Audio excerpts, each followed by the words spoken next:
I'm starting to wonder if Sarah Bond has ever played a video game in her life. Just the way she talks about games and her crazy eyes trying to convince the listener of whatever she's spouting. I'm like, bro, who even are you and how did you get to this top tier position at Xbox? Couldn't possibly be because you're a black woman. Could it? I mean, can we ask that? Like, what are the credentials to get to this point? Tom Moron says, Xbox president Sarah Bond says hardware is absolutely core to everything we do at Xbox. Bond says that the next generation Xbox will be a quote unquote powerful experience that also enables people to take their library with them across PC and cloud. So a Steam machine. So a Steam machine. Does she not understand that this is what's being done by Valve right now? Let's see what she has to say. And you guys tell me if she sounds like she's a gamer and understands what gamers want. Hardware is absolutely. The hell is that? Is that her? Hardware is. Yikes! First off, super professional, super loud email. Hardware is absolutely core to everything that we do at Xbox because we know. Hold up, does she have a Labubu hanging from a controller that says this is an Xbox, and the Labubu has a T-shirt that says this is an Xbox green tea gamer? What? Oh, that our most valuable players, the people who love Xbox, love the hardware experience. And so that is why you don't even have Xbox gamers anymore. You've lost the culture of your gamers. The environment, the ecosystem is gone. You destroyed it. You and Phil Spencer. Working on our next generation hardware. It's going to be a powerful experience and one that also enables people to take their library with them. And that's what's really important here as well, is that we know that while people want to play their library absolutely on the console, I mean, maybe it's just how she talks. I feel like she's doing the bug eye thing. Like her eyes keep going like, like her eyes are like overselling it. The exaggeration on her face. Just talk. We also want to be able to play it on PC or stream it around the cloud. And so the Xbox experience starts with the console, but then gives something to people that they can. Yep, she's 100% just reading an answer off of her computer screen. That's why it's so awkward. This is not authentic at all. This is corpo speak. How the fuck did she get her job? Experience across all screens if they choose to, bringing their library, their community, their identity, and the store with them everywhere they go. Yikes. So that was part of Fortune magazine. Inside Xbox's strategy to rule gaming from President Sarah Bond. Next to lead. And I'm not going to go through this. It's almost 40 minutes. Could you imagine, by the way, sitting through 40 minutes of this conversation? Who is this even for? Definitely not the gamers. The shareholders are going to roll their eyes at this too. Who would listen to this? Xbox is one of the most recognized names in gaming and part of Microsoft's nearly $4 trillion tech portfolio. The company's That's not a good thing, by the way. You're basically saying that this is falling by the wayside for everything else they're doing. We're like, oh, it's part of their portfolio. It shows everything else they do. It means this is not what their priority is. Division reported more than $23 billion in revenue and has 500 million monthly active. Yeah, and they used to be the most valuable company on the planet before NVIDIA overtook them. Yeah. Users. The gaming company is home to... And they somehow lost the market share of the lion's share of gamers in the most recent console generation. And I said this from day one when they announced the Series X and S. I'm like, why would I even buy that? I have a computer. What benefit is it to me to buy a console on top of that where every single game they announced will be available on PC? Why would I buy your console? Are they retarded? Like, who are they selling it to? And favorites like Halo, Minecraft, and Forza.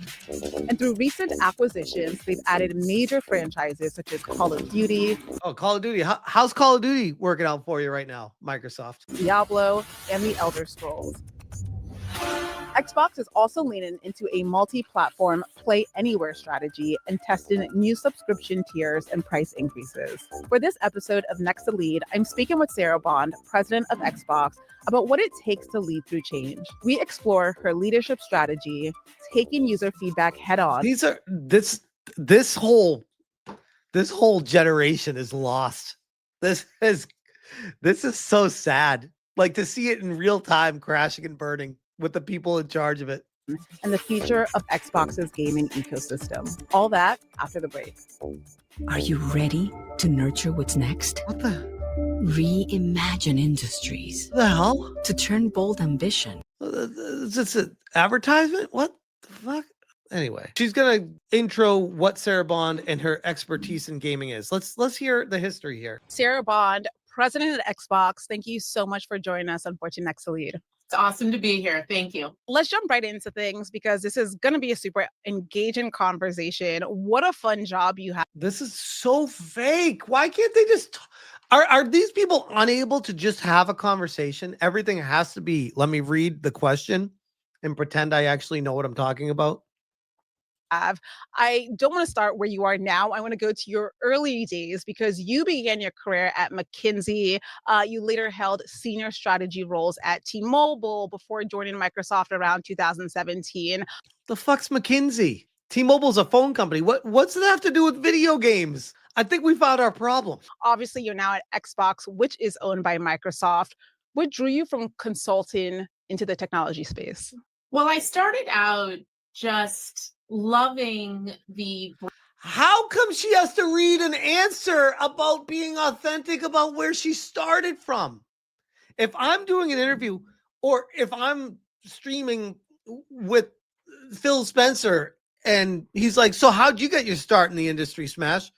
I wouldn't be like, well, Phil, I started at Sony Online Entertainment. My first job was a QA tester when I was at Sony Online, also known as SOE. The first game that I tested was called Cash Guns K. Like, what? Who cares? Just talk, bro. What is this?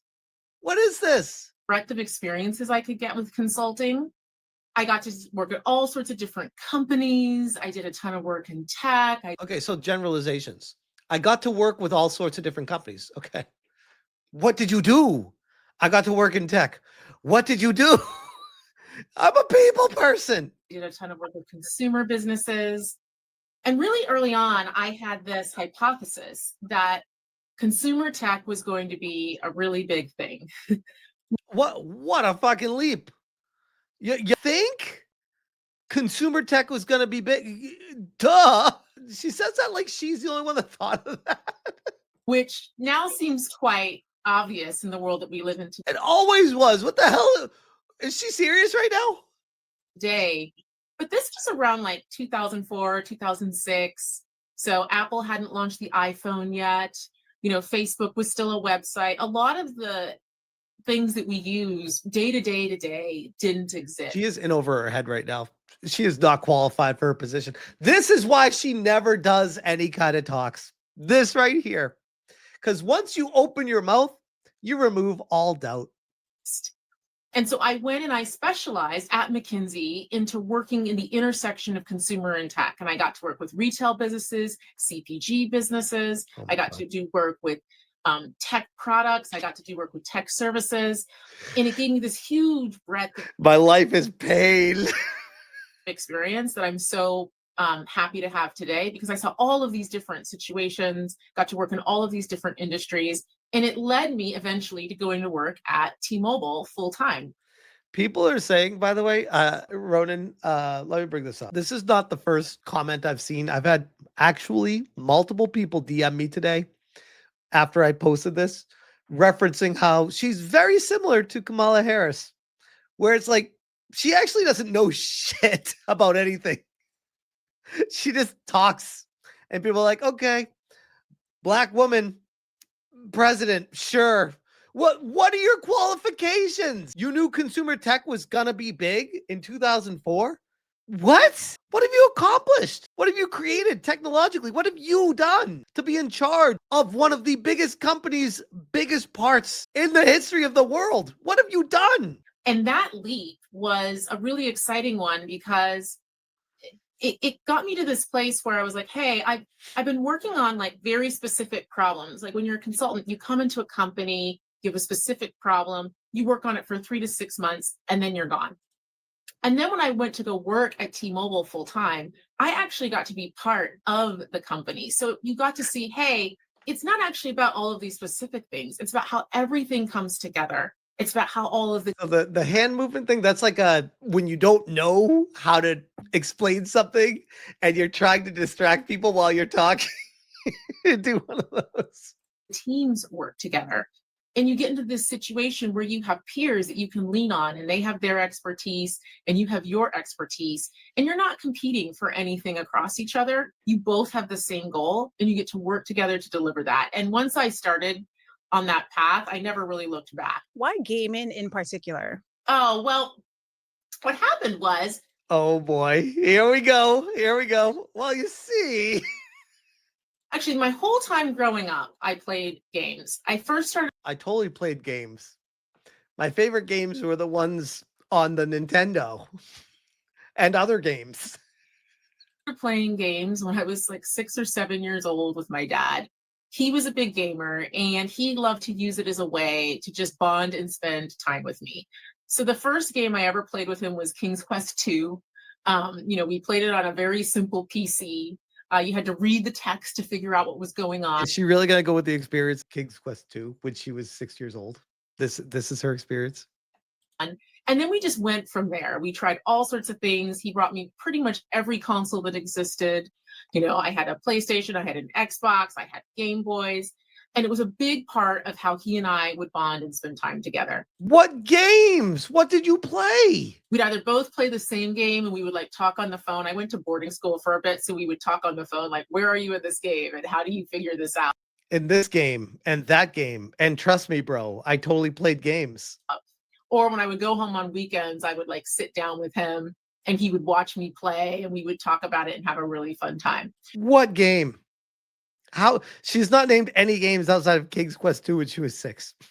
So I always had this deep love of gaming as a consumer and as a player. No, you didn't. And then when I came to Microsoft, Survey says that was a lie. the opportunity was there to join the gaming team. And I did all of these other things in consumer. The opportunity was there to join the gaming team when I came to Microsoft. Why? How? Do you know how many people would kill to be in your position? And you just like fell into this. The opportunity was there when I came to Microsoft. That sounds really odd. Technology, but I never actually had the opportunity to work in gaming itself. So I jumped at the opportunity to join Why would you do that? Why? the team and actually be part of shaping an industry that I had always loved as a player. I bet you did. And the first thing I realized when I got into it is that gaming is this beautiful combination, very unique, frankly, relative to any other art form or any other technology that you see out there to date. That it's just a great blend of art and science. Like it's one of the most complicated things to build. This is not a gamer. This is someone who thinks she's a gamer. She's talking about it technically. I can't keep going with this. This is brutal, guys. Pushes the edges of technology. It pushes the edge of it. It spans from hardware and software and silicon, and all of these things have to come together.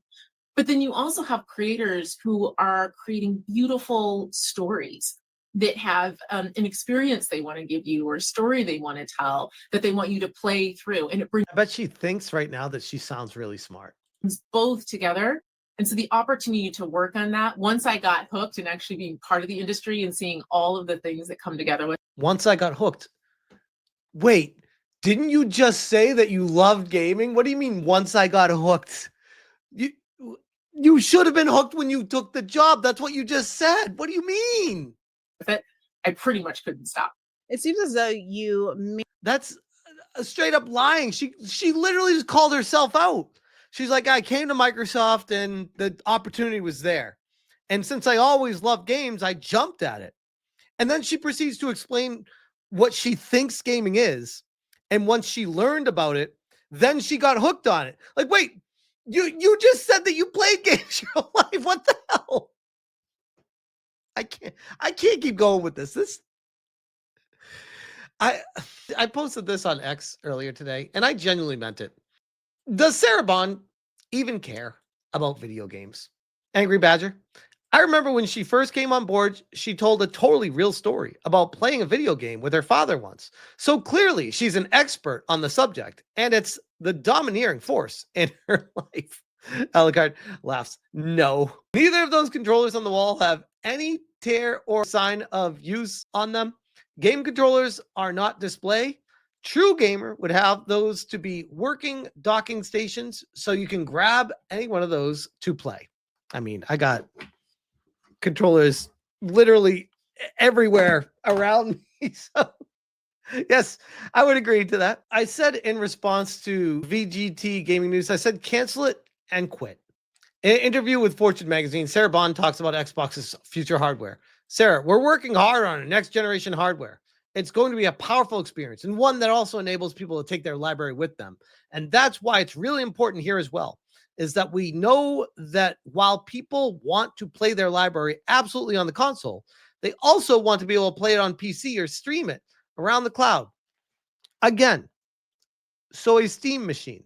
What are you doing different that Valve just announced? And if you can't answer that, cancel it. So what I see happening, these people are desperate to justify their job.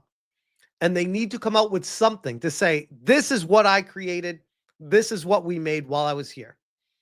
Someone else is doing it better. Microsoft has a lot of money they can waste, and they're going to be losing a shitload of money on this. If I were in charge of these people at Microsoft, I'd fire her ass, I'd fire Phil's ass, I'd bring someone in that actually knows what they're doing, and I would reevaluate the direction of our hardware division, because we don't know shit about what we've been doing for the better part of the last decade. And the direction that they're going right now is further down that road. Cut your losses. She knows she does not belong in the position she's in Xbox. Yeah, she is in over her head. She also works at Tyson Foods on the board as an advisor for Tyson Foods. Why? Like, DEI in action destroys companies. Don't just hire someone because they're black or because they're a woman or because they're gender fluid or whatever their pronouns are. They need to be able to provide some actual tangible information and insight, experience that helps your company. This is one of those, you have this interview or you see this, you're like, this person has no idea what they need to do at all. See it from a mile away. To me, she strikes me as a very low-level employee. She's president of Xbox. How? She's an idiot.